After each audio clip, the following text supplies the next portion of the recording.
morning. It's Laura with Eastside Staffing. I hope you're having a great start to your day. So I wanted to talk to you this week about a phrase that I remembered last night called trust the process.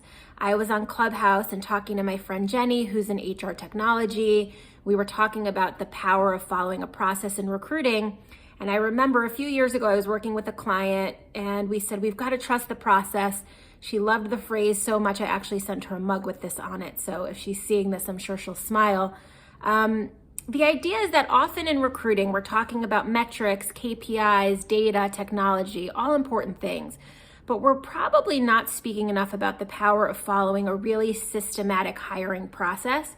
There are a lot of hiring managers that I'm seeing right now who just want resumes. They just want to move, they think that's faster, right? So they're like, just send us resumes and we'll figure it out. We'll know it when we see it, we'll get there. But there's no system. And really to hire well, you want to follow a pretty systematic approach. So you want to sort of reverse engineer how you're going to get there. So if there are 3 rounds of interviews, are you meeting 5 people at the first round, then 3, then 1?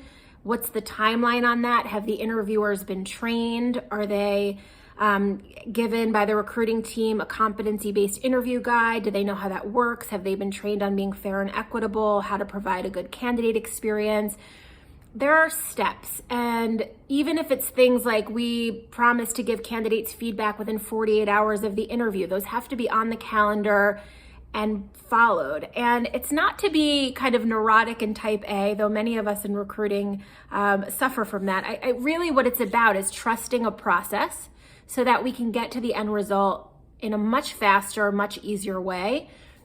And I think when we try to ignore the process or when we let hiring managers ignore this, we're harming everyone, not just the candidates, but also this is where we see recruiter burnout coming. This is where we see hiring manager frustration come from.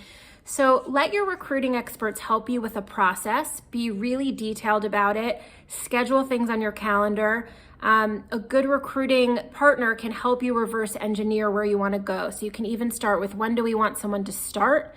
When do we want to fill this role, and backpedal from there, and then really just trust a process. So let me know your thoughts. Yes, let's talk about data, metrics, all the rest of it, but let's not forget the importance of a really good recruiting process. Talk to you soon.